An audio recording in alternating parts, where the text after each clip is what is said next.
Hi guys, how are you.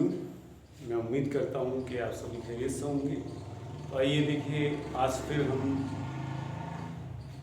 आपकी नए 11वीं क्लास के अंदर सब्जेक्ट बायोलॉजी है, टॉपिक आर्की बैक्टीरिया। हमने इससे पहले पांच जगत वर्गीकरण, ठीक है, 5 जगत वर्गीकरण के बारे में पढ़ाया था। ठीक है, वो किसने करा था 5 जगत वर्गीकरण? RH व्हिटेकर ने। कौन कौन सो जगतों में करा था, मैं एक बार फिर रिवाइज करा रहा हूँ आपको। ठीक है, सबसे फर्स्ट जगत मोनेरा, नंबर 2 जगत प्रोटिस्टा, नंबर 3 जगत फंजाई, नंबर 4 जगत प्लांटी और नंबर 5 जगत एनिमेलिया। ठीक है, ये 5 जगत RH व्हिटेकर ने दिए थे। अब जगत मोनेरा के मैंने सामान्य लक्षण आपको बताए थे कि भाई इन सब में क्या होता है। मुख्य लक्षण ये है कि इसमें एक कोशी के जीवधारियों को रखा गया और साथ क्या है, इसमें प्रोकैरियोटिक कोशिकाओं वाले जीवधारियों को रखा गया।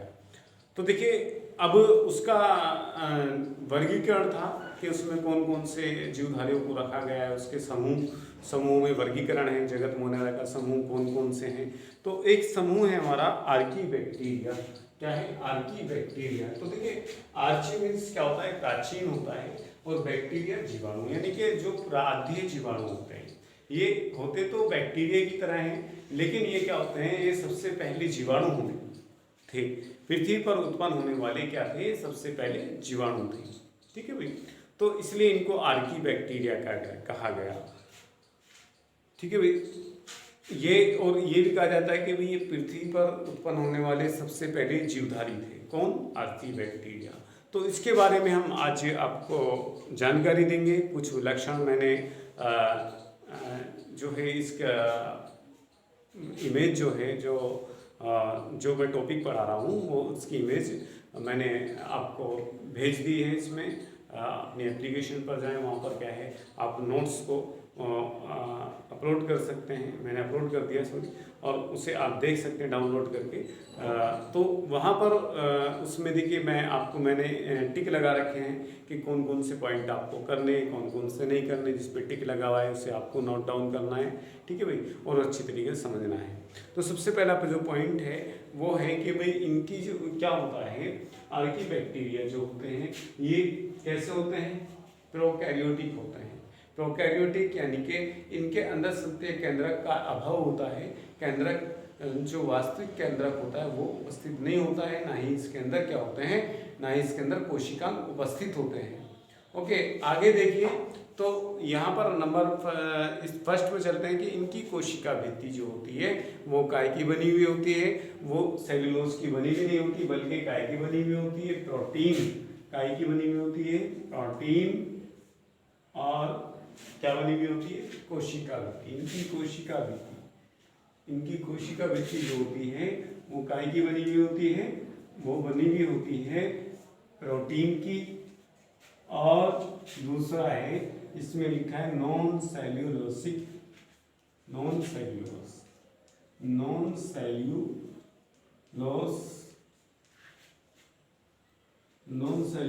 कार्बोहाइड्रेट।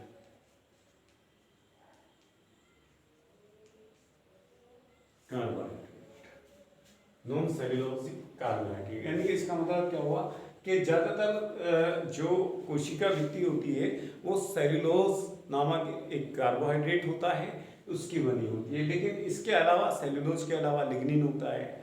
ठीक है, काइटिन होती है। ठीक है भाई, दूसरा क्या होता है, इसके अलावा सुक्रोज है, माल्टोज है, ये सब क्या है, लैक्टोज है। ये सब क्या होते हैं? कार्बोहाइड्रेट के ही प्रकार होते हैं। तो इसके अलावा, सेल्यूलोज के अलावा अन्य कार्बोहाइड्रेट के बने हुए होते हैं। कौन? ये आर्की बैक्टीरिया, यानी इनकी कोशिका भित्ति प्रोटीन और नॉन सेल्यूलोसिक का मतलब यानी सेल्यूलोज नहीं उपस्थित होता और अन्य कार्बोहाइड्रेट से बनी हुई होती है। ठीक है भाई, आगे देखिए, नेक्स्ट है कि इसमें क्या होता है, इनकी कोशिका झिल्ली में लिपिड की श्रृंखलाएं बनी होती हैं। कोशिका झिल्ली देखिए यहाँ पर, जैसे मैं आपको यहाँ पर एक आर्की बैक्टीरिया बनाऊँ यहाँ पर, तो ये तो क्या हमारा सबसे, ये अंदर क्या है, अंदर है इसकी कोशिका झिल्ली। भाई यहाँ पर ये कोशिका झिल्ली, ये कोशिका झिल्ली, कोशिका झिल्ली है अंदर वाली लेयर, और बाहर वाली लेयर जो है ये कोशिका भित्ति है। क्या है? कोशिका भित्ति। ठीक है भाई, क्या है? कोशिका भित्ति। तो ये कोशिका भित्ति तो काय की बनी हुई होती है? प्रोटीन की और नॉन सेलुलर की। लेकिन कोशिका झिल्ली जो होती है इसमें क्या होते हैं? इसके अंदर इसने बताया कि लिपिड की लंबी श्रृंखला होती है, इसमें लिपिड की लंबी श्रृंखला बनी होती है यहाँ पर। अब लिपिड की लंबी श्रृंखला जो होती है तो वो क्या करती है? इनको एनवायरनमेंट के अंदर अधिक ताप, यानी लिपिड की लंबी श्रृंखला के क्या फायदे होते हैं? तो वो क्या होता है, इन्हें अधिक ताप में और अम्लीय परिस्थितियों में क्या होता है, बिना हानि के जीवित रह सकते हैं। किसकी वजह से? ये लिपिड की श्रृंखलाओं की वजह से। यानी इसकी जो कोशिका झिल्ली के अंदर क्या पाई जाती है? लिपिड की श्रृंखलाएं पाई जाती हैं। तो उसकी वजह से ये क्या करते हैं? एनवायरनमेंट में अधिक टेम्परेचर पर भी और क्या होते हैं, अम्लीय वातावरण में भी क्या रह सकते हैं? ये जीवित रह सकते हैं, इन्हें परेशानी नहीं होती है। ठीक है भाई, ये हो गया हमारा नंबर 2। नंबर 2 क्या क्या है? नंबर 2 जो है हमारा वो है लिपिड की श्रृंखलाएं इसकी कोशिका झिल्ली में पाई जाती हैं। लिपिड श्रृंखलाएं क्या होती हैं? वो कोशिका झिल्ली में उपस्थित होती हैं। ठीक है भाई, ये लिपिड श्रृंखलाएं जो इसको क्या करती हैं? इसको अनुचित वातावरण में भी कि इसको सेफ रखती हैं, उसको बचाए रखती हैं। आगे एक पॉइंट है हमारा कि ये जो होते हैं इनकी प्रतिजैविकों के प्रति इनकी संवेदिता में भी ये बैक्टीरिया से भिन्न, यानी बैक्टीरियाओं से क्या करते हैं? ये बैक्टीरिया जैसे एंटीबायोटिक।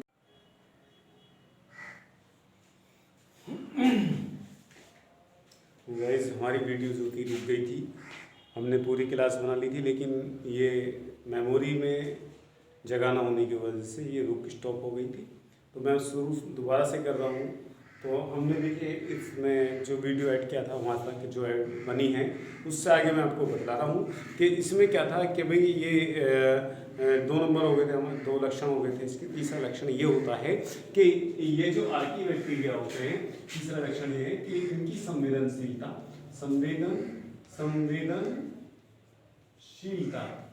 यानी कि सेंसिटिविटी कहते हैं किसी चीज के, किसी भी वातावरण के प्रति अपनी क्रिया प्रदर्शित करना। तो ये इनकी संवेदनशीलता जो होती है वो एंटीबायोटिक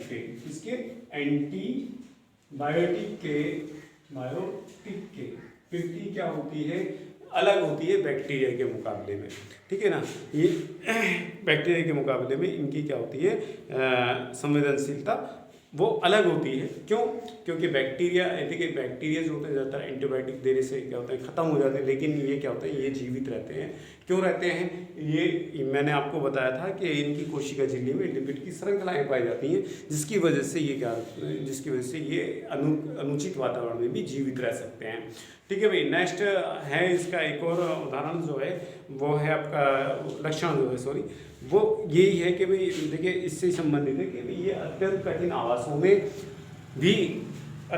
आवासों में भी क्या होता है? ये सुरक्षित रह सकते हैं, अच्छे आसानी से रह सकते हैं। ठीक है, जैसे क्या होता है? अत्यंत लवणीय स्थान यानी कि हेलोफिल्स अति लवणीय स्थानों में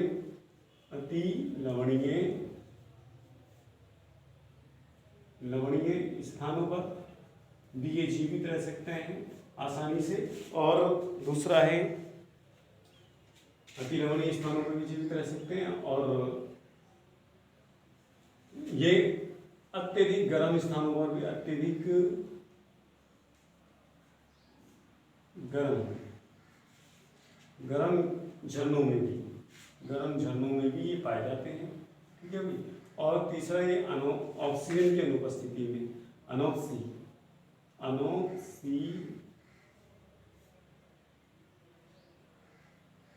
स्थान यानी कि दल।